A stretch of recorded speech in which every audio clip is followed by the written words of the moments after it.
Seorang pempengaruh mencuri perhatian ramai apabila berkongsi menu roti john kayangan berharga RM88.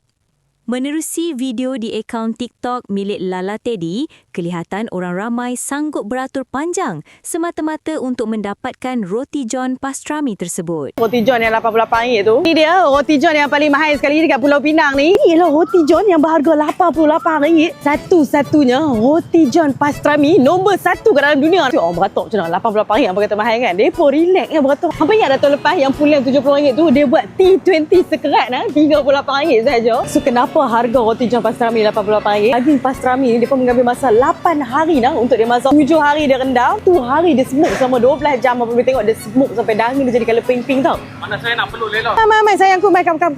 Saya rasa aura pengantin baru. Hampa best dah pergi Disneyland. Hampa pergi stadium Liverpool ke? Cakap elok sikit dah ada. Aku boleh bau dah betapa smoky, betapa sedapnya dia punya daging. Ya Allah, itu aku. Aku menggunakan roti cakul tau, roti yang warna hitam.